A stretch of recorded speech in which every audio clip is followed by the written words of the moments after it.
wanna be the greatest. Everybody on the fake shit. I look around and feel like everybody is the fakest. I make this every day and I'm impatient, hoping one day I blow up from the base. Welcome back to another episode of Lone Star College Football. We have a potential wide receiver transfer guy, and A.D. Mitchell. I think his first name is Adonai Mitchell out of Georgia. He's a guy, as a true freshman, he played a lot.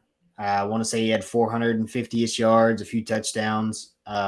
And for a team like Georgia, and true freshman seasons, not this 2022, but 2021, they won a natty that year, and he played a lot.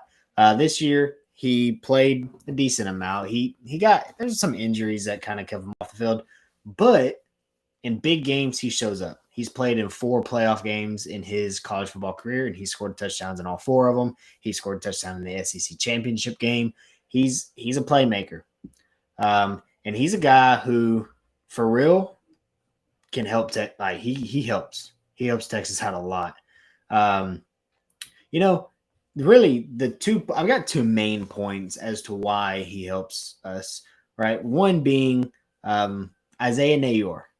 I think he's a stud. Coming off of an ACL injury, you never really know how a guy comes back, right?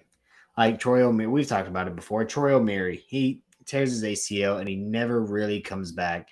And so everybody's different. I mean, it's possible that he comes back 100%, and I'm praying for it.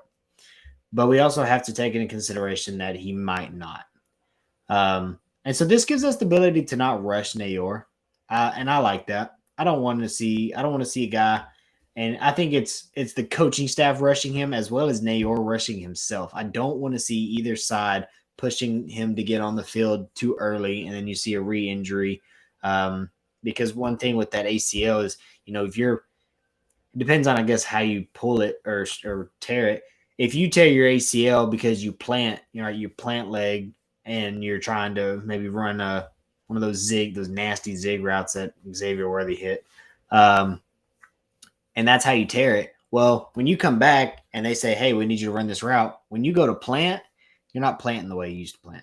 For 2 reasons. One, maybe it hurts and you're not fully healthy. Or 2, you've got that mental block of, last time I did this, it was not very good. So we don't have to rush him. And that's a big reason. Don't get me wrong. I think the bigger issue that he kind of takes off of our plate is Xavier Worthy last year really wasn't. He was our receiver number 1, and he still had a solid season, right? Over 700 yards, led the Big 12 in touchdowns with 9. He had a solid season. Don't get me wrong. But having a receiver who, honestly, he could be better than Xavier Worthy. I'll say that lightly, but he could be. It gives us the ability to use Xavier Worthy and focus on scheming him open, right? Instead of focusing on just him being our offense. He can be an offensive weapon instead of our offense. Because when he's our offense, the defense just, they scheme against that. And they did, and it worked. They locked him up a lot. And if we had Isaiah Nayor, it would have been different because you couldn't have just focused on Xavier Worthy. And as much as I love Jay Witt, he's not the guy that keeps the defensive coordinators up trying to figure how do we stop him. A.D. Mitchell can be that guy. Isaiah Nayor can be that guy. And Xavier Worthy is, but whenever the defense is scheming against it, Xavier Worthy's not he's not physical enough to, if you press him, he's fast, but he's not really big. Right? And if you press him, he may not be able to get off that. I think Mitchell's like 6'4". So anything that makes our offense more dynamic, right? One more thing that we can do well. Coach Sark says it all the time. Instead, I'd rather do multiple things really well instead of one thing perfect. I guess not perfect, because you can never do perfect. But, if you do one thing extremely well and the defense figures out how to stop it, you lose every time. If you do a bunch of things really well, they stop one, you go to the other thing you can do. They stop that one, you go back to the first one, or there's a third option, right? So we need to be a team where I want route runners. I want guys who can run slants and posts, nasty out routes. Okay, I want the speed guys. Xavier Worthy, take the top off. I want people who can make the crazy sideline catches. and keep one foot in bounds. I want to be able to do it all and mixing in the run game and, Quinn Ewers being able to be on his A game. If that's our offense, then we're fine. So I think he adds a dynamic piece to that offense. And also looking at the offensive breakdown video that we did, which if you haven't checked it out, I'll link it at the end of the video. And I just break down position by position who I think what position is the best to worst. And I'll tease it a little bit. I had the receiver room at number 4. And I'm not going to say who I had the rest of. If y'all want to know, y'all can go watch that. But I would say this bumps them up.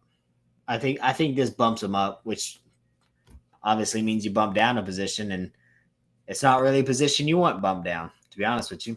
Y'all need to go check that out.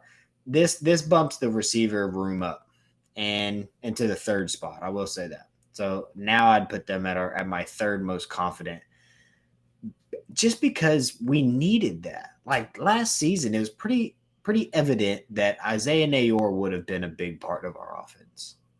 He would have helped Xavier Worthy not get covered as tightly in every single game, as well as made big plays and been extremely useful in the passing game.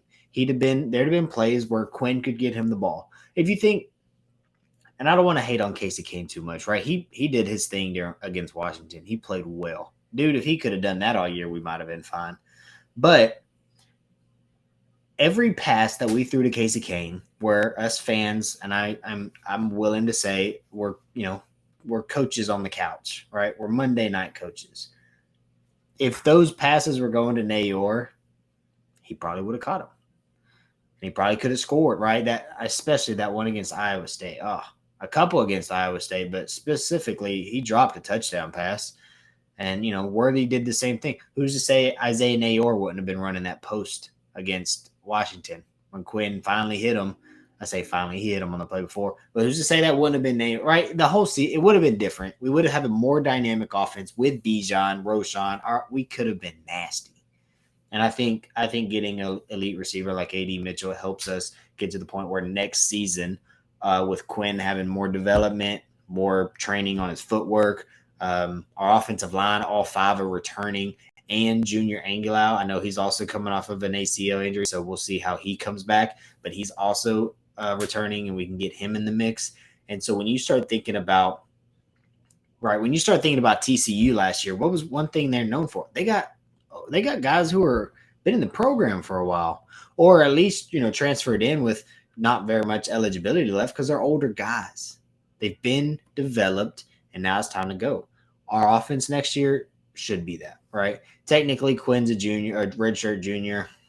He's basically a sophomore. He only played, he didn't play his freshman year at all. Jonathan Brooks, he's young, I know, but offensive line wise, the trenches, those guys. Even though technically we have redshirt sophomores, they didn't play like a redshirt sophomore. Our offensive line next year should be stout. I mean, stout. And our receiver room should be stout. Jatavion Sanders is a stud. I'm really excited about our offense next year.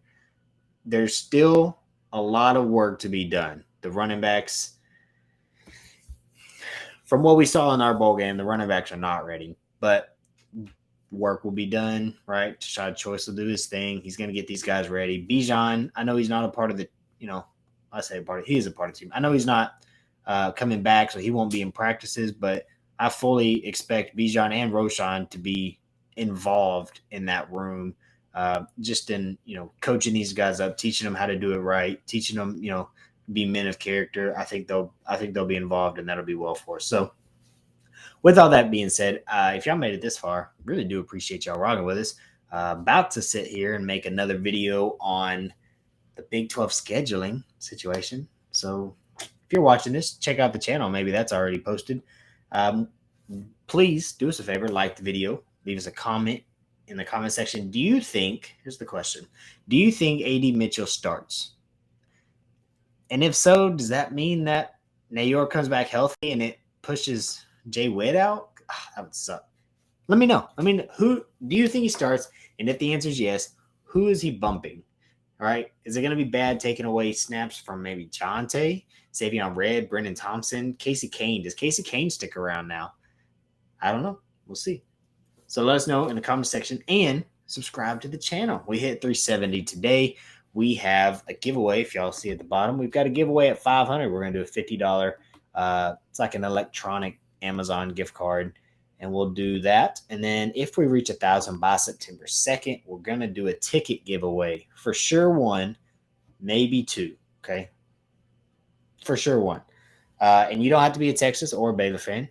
Whoever you're a fan of, if you win, you let us know, and we're going to try to get you some tickets and let you enjoy a game. But if you are a Texas or Baylor fan, we are going to try to get you at a game with me and Logan, hopefully to the Texas Baylor game. And finally, if you were sitting at the house last year or this year coming up, and you kept getting phone calls from your insurance saying the economy's bad and they're raising all your rates, I got the answer for you. Call Casey Crutcher at 903-948-5195 over at Rollo Insurance and see how much he can save you on your home, auto, life, health, and business commercial insurance. He was able to save me and my wife $40 a month. Doesn't sound like a whole lot, but that's date night, right? Going to the movies, going out to eat. Anything's better than nothing. I'd rather save the money. And that's for everybody in Texas, New Mexico, Utah, Georgia, Colorado, Oklahoma, and Tennessee. He can help all of y'all. It's free to call. Cost you nothing. That being said, appreciate y'all rocking with us. Until next time. Hug 'em.